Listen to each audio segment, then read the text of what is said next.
आप में से कितने लोग हैं जो बहुत एक्साइटेड हैं आज के सेशन को लेकर के? तो अब मैं जैसे ही आपको नाम बताऊंगा उनका, जो हमारे आज के गेस्ट हैं, तो आपका जो एक्साइटमेंट लेवल है वो और बढ़ जाएगा। ये बताने से पहले कि गेस्ट कौन है, मैं आपको थोड़ा सा बताता हूं YouTube के बारे में। YouTube में क्या है कि पूरे वर्ल्ड की अगर बात करी जाए तो करोड़ों चैनल्स हैं जो अलग अलग जॉनर्स में हैं, अलग अलग कैटेगरीज में हैं। उसमें से दो बड़ी कैटेगरीज हैं, मोटिवेशन और एजुकेशन।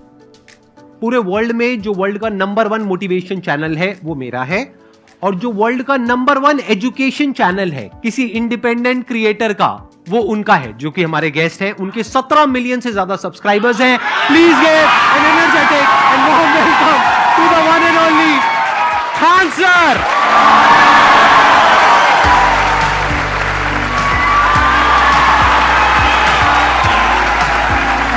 क्या हाल चाल जी, कैसे हैं आप?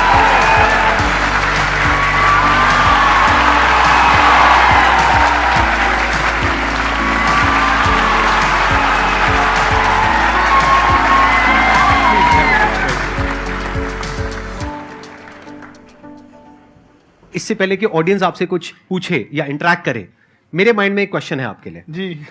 जो बच्चे हैं वो आपके इतने दीवाने क्यों हैं, इतने पागल क्यों हैं आपके पीछे? मतलब मेरे कमेंट सेक्शन में भरा पड़ा था, खान सर कब आएंगे, खान सर कब आएंगे। मतलब ऐसा क्या जादू कर दिया आपने बच्चों के ऊपर?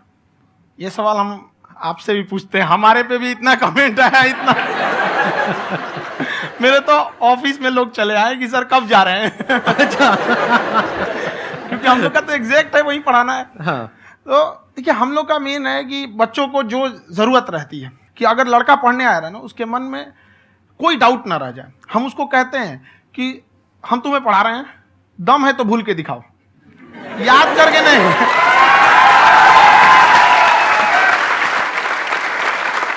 प्लस आप जिस प्राइस पॉइंट पे पढ़ा रहे हैं, आई थिंक वो सबसे कम है, वो बहुत ही कम है। सर ये जो फीस का कल्चर है, ये हमारा इंडियन कल्चर नहीं है। हमारा इंडियन कल्चर गुरु दक्षिणा है, उस हिसाब से वो सही है। ऑक्सीजन जैसे जिंदगी के लिए जरूरी है, वैसे एजुकेशन जरूरी है। कोई ये नहीं कह सकता है कि पैसे की वजह से वो खान सर के यहां से लौट गया। क्या बात है।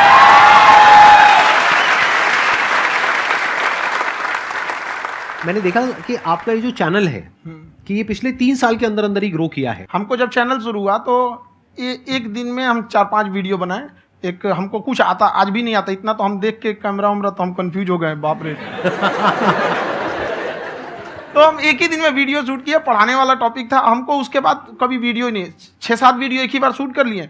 और एक जो थे जिनका कैमरा वगैरह था, मेरे पास कैमरे भी नहीं थे उस टाइम, और कैमरा 35,000 का था। तो 6 महीना इसी में लग गया, जो 35,000 इसी में फंस जाएगा। तो उनके कैमरे से शूट किए, उन्होंने कोई चार्ज लिया। उसके बाद हम छोड़ ही दिए। लॉकडाउन लगा, तब हम कहें आप कैसे पढ़ाएंगे? वो तो 1 दिन 2 दिन करते करते अचानक लंबा हो गया। तब हमको याद आया कि ओहो, मेरा एक चैनल भी है वहाँ पे। तो उस समय उस पर लगभग 30,000 सब्सक्राइबर हो चुके थे। तो जैसे लॉकडाउन लगा तो उस पर पढ़ाना चालू किया, और पता नहीं क्या लोगों को पढ़ाई में इतना इंटरेस्ट आ गया कि आपका स्टाइल ऐसा है थोड़ा सा। आप आई थिंक पढ़ाई के साथ साथ में जो बीच बीच में आप थोड़ा बहुत छोड़ते रहते हैं ना, मतलब जो एंटरटेनमेंट चलता रहता है। ये बात हम देखिए, जब हम गुलाम थे ना, तो अंग्रेजों ने एक चाल चला था कि भारत को हम फिजिकली गुलाम रखेंगे 100-200 साल, मेंटली 1000 साल कर देंगे। उन्होंने पढ़ाई का मॉडल चेंज कर दिया। उन्होंने ऐसा डिजाइन किया कि ये टीचर की रिस्पॉन्सिबिलिटी है, वो पढ़ा के चला जाए। टीचर की रिस्पॉन्सिबिलिटी यहाँ खत्म नहीं हो जाती है। पढ़ाना तो कोई भी पढ़ा सकता है, टीचर की इससे बड़ी रिस्पॉन्सिबिलिटी होती है उसे समझाना। वो समझा कि नहीं समझा। अगर लड़का आपके समझाने के बाद डाउट रह गया तो ये आपकी गलती है। लड़का हमसे पूछता है सर इतनी भीड़ है आपके पास, तो कहे सर डाउट कैसे पूछेंगे? हम कह रहे यार तुम्हारा डाउट बचेगा तब ना पूछेगा तुम डाउट यहाँ पर।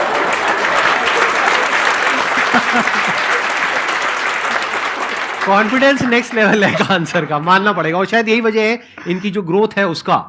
किसी ने शायद सपने में भी नहीं सोचा होगा कि पिछले 2 साल के अंदर अंदर जो आपके चैनल की ग्रोथ हुई है, जैसे आप खुद ही बता रहे हैं कि लॉकडाउन के टाइम पे आपके 30,000 के करीब सब्सक्राइबर्स थे, आज की डेट में 17 मिलियन है। और मेरा एक क्वेश्चन और है, इससे पहले कि ऑडियंस में से आपसे कोई क्वेश्चन पूछे, कि कई बार आप ऐसे भी टॉपिक्स टच करते हैं जो थोड़े से कंट्रोवर्शियल हैं या थोड़े से सेंसिटिव हैं, जिसके ऊपर बात करने की हिम्मत आई थिंक बहुत ही कम लोगों में है। तो आपको कभी ये नहीं लगता है कि कहीं ज्यादा तो नहीं हो रहा है, इसको थोड़ा रोक देते हैं, थोड़ा कम कर देते हैं? क्योंकि कोई लाइन ही नहीं है वैसे तो बोलने को, तो आप कुछ भी बोल दो, कितना भी बोल दो। हुई है कंट्रोवर्सी बहुत बार। एक्चुअली बचपन से हमको फौज में जाना था, और फौज वालों के लिए ये सब मायने नहीं रखता। उसको करना है मतलब करना है, तुम सामने कुछ भी रहो, डजंट मैटर।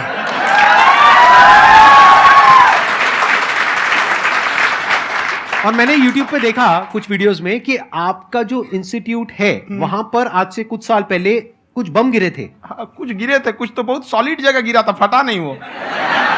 मतलब आपके आसपास? हाँ, बम को भी पता है कि टीचर की इज्जत किया जाता है। क्या बात है, क्या बात है।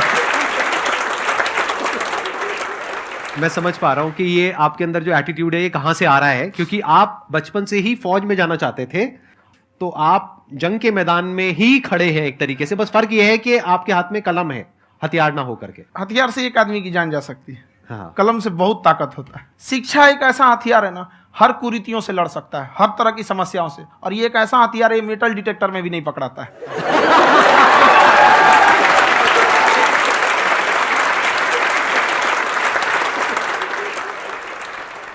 मेरा क्वेश्चन ये है कि अभी प्राइवेट ऑर्गेनाइजेशंस में पीटने का, पनिशमेंट का ये सिस्टम जो है खत्म हो गया है। हम आपके वीडियो में देखे हैं सर कि आप एक बड़ा सा रोल रखे रहते हैं, पुलिस वाला लाठी है वो, पुलिस वाला लाठी है, और स्टेज पे बुला के बच्चों को उसी से धुनाई शुरू कर देते हैं मस्त एकदम से, है ना। तो सर मतलब कि बच्चे मतलब कि डरते नहीं है आपसे, और इस तरीके से कैसे कनेक्टेड हैं आपसे, है ना। और एक और क्वेश्चन सर, यूपीएससी का जो आप अपना बैच स्टार्ट करने वाले हैं, ठीक है, उसके बारे में बताइए सर, क्योंकि मुझे मतलब कुछ इशू करना है सर, ठीक है। और संदीप सर को देख लिए, मेरा तो वैसे ही हो जाना है।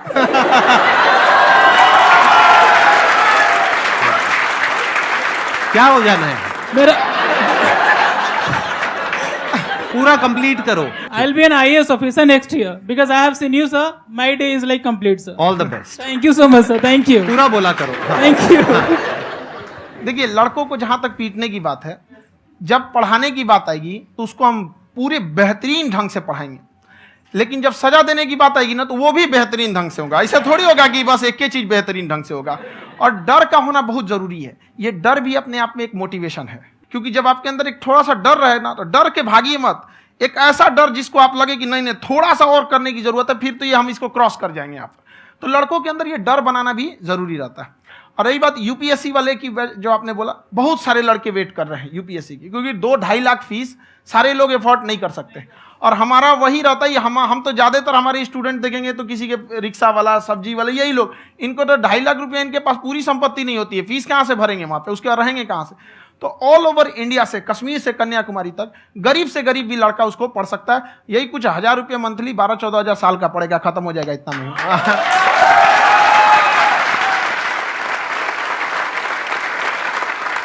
ये जो डंडे वाली बात इन्होंने कही, ये सच है? मतलब आप सच में एक डंडा रखते हो? पुलिस का ही है वो।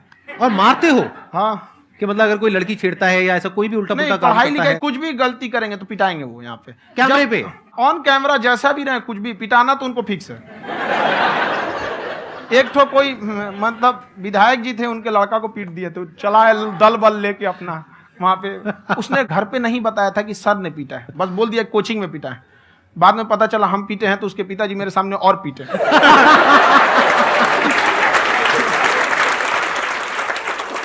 सर आपका सबसे बड़ा डर क्या है, आप दोनों का?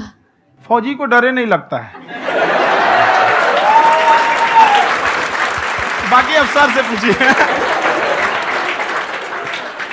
आज के सेशन से पहले कोई डर नहीं था, लेकिन अब मुझे इनकी डंडे वाली कहानियां सुन करके डर लग रहा है कि कहीं मैंने गलती से कुछ बोल दिया अरे ऐसा और नहीं। इन्होंने कहीं पीछे कुछ रखा हुआ है और यहीं आ करके अगर इन्होंने मेरी पिटाई कर दी तो बहुत बुरा हो जाएगा। तो इसलिए हमको थोड़ा डर लग रहा है।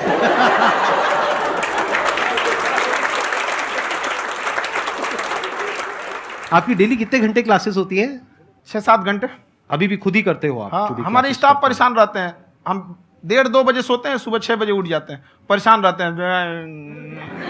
अरे इतना क्यों करते हो, है ना? क्योंकि उनको भी साथ साथ लगना पड़ता है ना। उनको साथ साथ लगना पड़ता है। हम जग गए तो कोई सोया थोड़ी रहेगा, परेशान रहते। दिन में सोते ही नहीं है, बेचारा कहीं कहीं जाके सोते रहता है। तो हम सीट बांध दिए कि भाई तुम इस समय सो जाना, तुम इधर सो जाना। आपकी शादी हो गई है? नहीं हुई है अभी? मेरी खुशहाली देख के आप आइडिया लगा सकते हैं।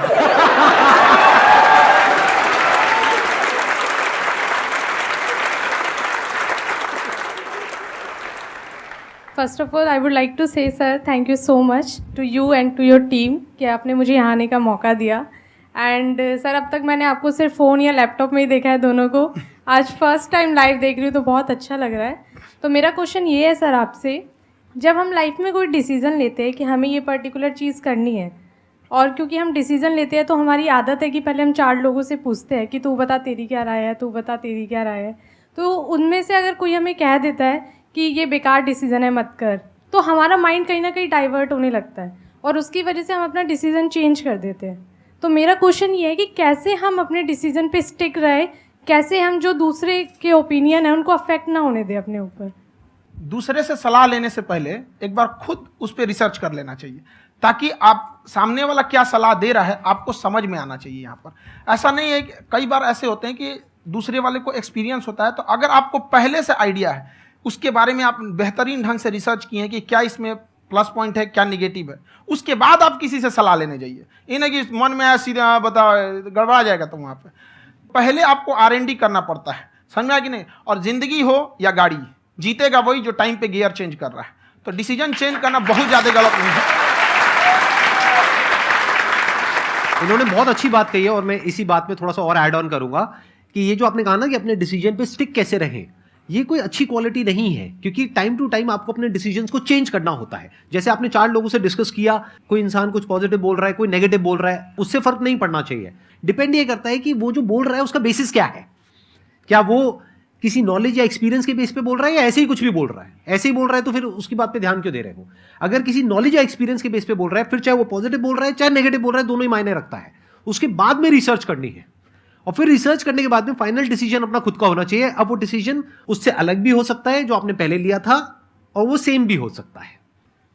सर मेरा क्वेश्चन दोनों से है आपसे, how to deal procrastination and laziness. हमारा ब्रेन है ना, ये बहुत आलसी टाइप का, इसको आराम खोजना पसंद है। अब थोड़ा सा भी अब इसको आराम की ओर लेके चलेगा ना तो फिर उधर ही रहेगा। आप सोचेंगे 10 मिनट आराम कर लेते हैं ना, तो 10 मिनट 2 घंटा बना देगा। उसको टॉर्चर कीजिए, चल 10 मिनट बाद में। उसको आप उस पर हावी मत, वो कह रहा है कि हमको आराम चाहिए, आपको हाँ आराम मिलेगा, पहले काम फिर मिलेगा आराम।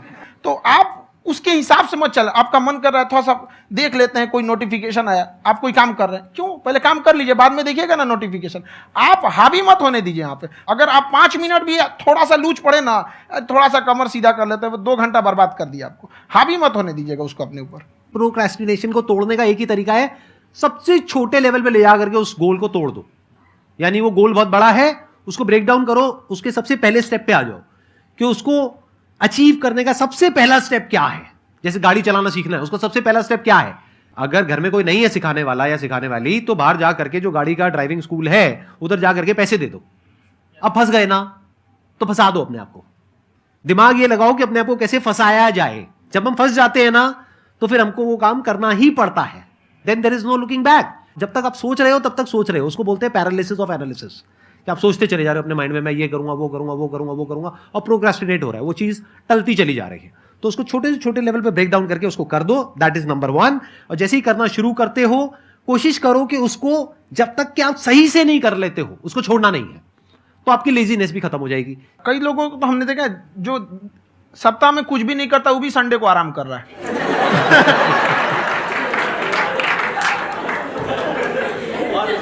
वैसे कहा भी जाता है कि अगर कोई काम आपको करवाना है ना तो ऐसे किसी इंसान को दो जो बिजी है। हाँ। ऐसे आदमी को मत दो जो खाली है। ये परफेक्ट एग्जाम।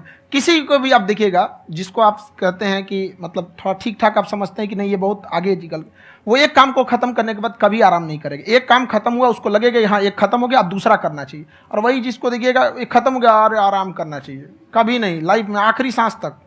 सर यहाँ पे सब हिंदी में पूछते हैं, इंग्लिश में पूछते हैं, मैं भोजपुरी में पूछूं? जौन भाषा ठीक लगे तोने में पूछ दो। हाँ सर। सर ये पूछे के चाहते नहीं कि जैसे हमने के पढ़ाई करे नहीं सर, तो कभी कभी डेली टारगेट्स जो होला वो कंप्लीट ना होला। अगर टारगेट्स कंप्लीट भी होला तो फिर ऐसा इरिटेशन या फिर वो एंजाइटी या फिर कि और करना है या फिर अभी नहीं हुआ, वो चीज़ हमेशा रहेला। तो वो कम कैसे करल जाए? देखिए टारगेट्स को ना हम लोग को एक अपने हिसाब से पहले फिट करना चाहिए। ऐसा नहीं कि दूसरे किसी इंसान को देख के हम टारगेट फिट कर ले। कोई लड़का 8 घंटा पढ़ रहा है, कोई पहली बार अभी पढ़ना ही चालू किया, उसको देख के 8 घंटा पढ़ेगा तो पढ़ाई छोड़ देगा। तो आप अपनी क्षमता के हिसाब से देखिए कि आप कितना पढ़ सकते हैं। अगर आपने एक घंटे को बना लिया कि हम 1 घंटा पढ़ सकते हैं, अगले 1 हफ्ते तक उसको सस्टेन रखिए। जिम में कैसे करते हैं लोग, पहले दिन उठा लीजिएगा 1 कुंटल तो हार्ट अटैक हो जाएगा। तो वो धीरे धीरे टारगेट सेट कीजिए और अपनी क्षमता को भी देखिए। हर इंसान की क्षमता अलग है। कंगारू को देख के हाथी छलांग मारेगा, पैर तोड़ के बैठ जाएगा।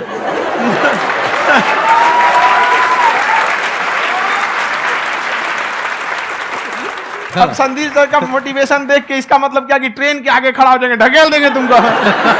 हालांकि ऐसा कर देते हैं, लेकिन ऐसा करिएगा लोग नहीं, क्षमता पता होना चाहिए। आपके अंदर एंजाइटी हो रही है कि मैंने कर तो लिया है, आप ये नहीं कह रहे कि मैंने कुछ भी नहीं किया है फिर मेरे को एंजाइटी हो रही है, आप ये कह रहे हो मैंने काफी कुछ कर लिया है फिर भी एंजाइटी हो रही है कि कहीं कुछ छूट तो नहीं गया है। तो बेसिकली आपको ये देखना है कि अगर आपके अंदर ये एंजाइटी हो रही है, that means you are a very good student, आप एक अच्छे स्टूडेंट हो। क्यों? क्योंकि बहुत सारे स्टूडेंट्स तो ऐसे हैं उनको पढ़ने के नाम से एंजाइटी होती है। तो आपको एंजाइटी हो रही है कि मैंने पढ़ लिया, दिन में मानो 8 घंटे का आपने टारगेट सेट किया और 6 घंटे पढ़ लिया, या मान लो 8 घंटे भी पढ़ लिया, फिर भी एंजाइटी हो रही है कि मैंने 10 घंटे नहीं पढ़ा। तो ये तो अच्छी क्वालिटी है ना, ये तो एक ब्रिलियंट स्टूडेंट की क्वालिटी है, क्योंकि एंजाइटी उसी को होती है जो केयर करता है, जिसको परवाह है, उसी की तो एंजाइटी होती है। जैसे माँ को अपने बच्चे की, जैसे एक माँ को अपने बच्चे को लेकर के एंजाइटी होती है। हंस लो मजाक उड़ा लो मेरा। कोई बात नहीं, एडिट कर देंगे इसको हम। हाँ।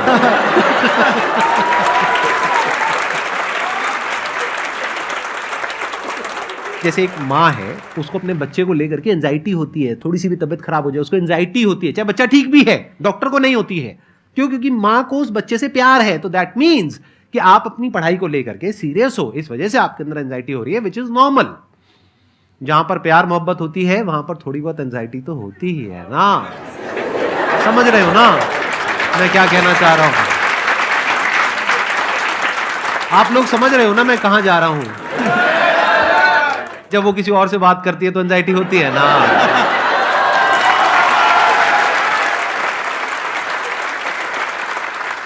सर आपकी स्टोरी हमने सुनी थी, तो एक टाइम आया था जब आप गंगा किनारे जाके बैठ गए थे, उस समय आपको कुछ समझ नहीं आ रहा था। तो उस समय मतलब आपने ये डिसीजन कैसे लिया कि अब आगे नहीं, यहाँ से वापस जाना है? रास्ता ही नहीं था। घर जाने के लिए एटलीस्ट 90 रुपए चाहिए थे, जेब में 40 रुपए थे, कैसे घर जाते हैं? और हम गंगा के किनारे चुपचाप बैठे बैठे हम कहें कि अब बहुत टेंशन हो गया, अब घर जाना चाहिए। रूम पे तो किराए के रूम पे ही आदमी सारे लोग रहते।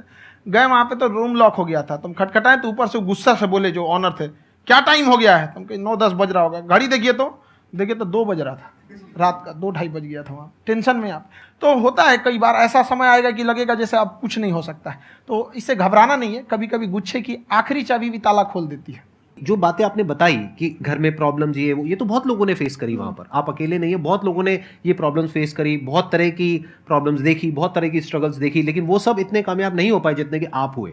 तो आपके अंदर ऐसा कुछ ना कुछ है जो औरों के अंदर नहीं है। तो वो मैं जानना चाह रहा हूं कि वो ऐसा क्या था जहां से कि आपका दिमाग यहां तक सोच पा रहा है कि मैं पूरे इंडिया में इतने बड़े लेवल का चेंज लेकर के आ सकता हूं, एजुकेशन फील्ड में रेवोल्यूशन लेकर के आ सकता हूं। ये सोचना ही बहुत लोगों के बस का नहीं है। मेरी एक खुद की थिंकिंग, अगर हमको कोई 100 रुपए किसी काम के लिए दिया, हम सबसे यही कहते हैं, तो हम कोशिश करते हैं उसे 200 का रिटर्न दे। अगर कोई हमसे 200 रुपया फीस दे रहा है, 250 दे रहा है, तो हम उसको ये कोशिश करते हैं कि तुम्हें ऐसा लगे कि नहीं भैया हमने 10-20 हज़ार का पढ़ लिया यहाँ पर। वो ईमानदारी से कभी कमी नहीं। और हमेशा अगर हम प्रॉमिस एक्स का करते हैं तो डिलीवर 4x करना चाहते हैं। ध्यान से सुनना और ध्यान से समझना इस फर्क को। अगर आप समझ पाए तो बहुत आगे जाओगे लाइफ में। एक वो होते हैं जो ये सोचते हैं कि हमें सब कुछ मिल जाए, हमें कुछ भी करना ना पड़े।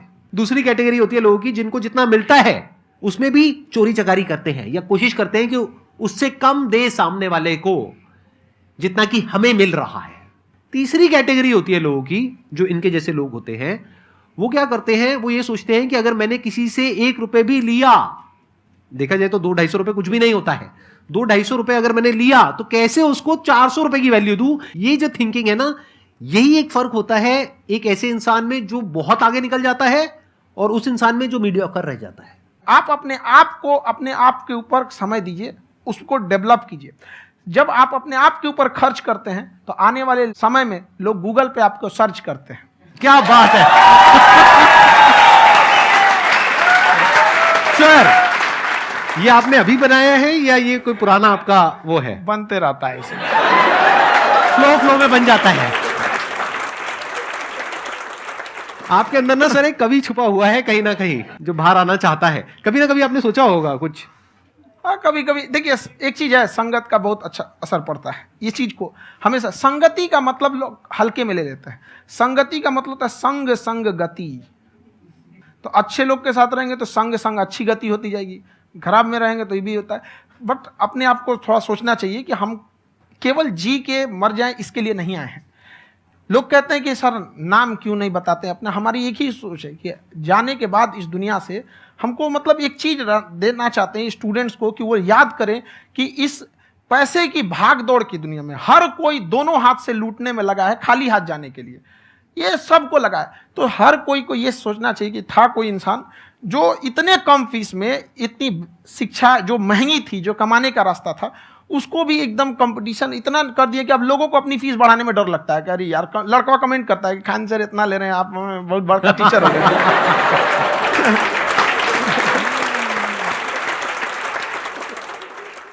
खान सर की एक क्लिप है, ये समय और समझदारी में बहुत फ़र्क होता है। अगर समय रहते समझदारी आ गई तो इंसान कामयाब हो गया, लेकिन अगर समय चला गया फिर समझदारी आई फिर तो बेकार है। तो सर मतलब कुछ आपको ऐसी चीज़ लाना चाहिए जो मतलब बच्चों जो तैयार हो रहे हैं उनको ये चीज़ें मतलब एंड टाइम पर दिखे। समझ रहे आप मेरी बात? नहीं समझ?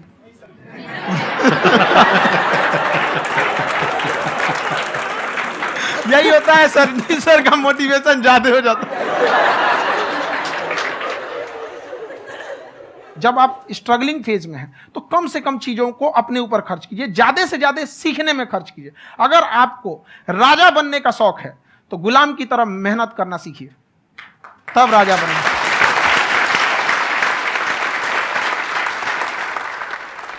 ये दुख, ये दर्द, ये सब तेरे अंदर है। तू अपने बनाए इस पिजड़े से बाहर निकल के देख, तू अपने आप में एक सिकंदर है।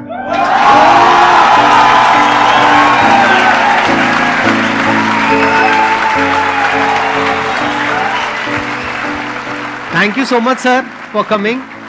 बहुत मजा आया मेरे को आपके साथ में इंटरेक्ट करके। आई एम श्योर आप लोगों को भी बहुत मजा आया होगा।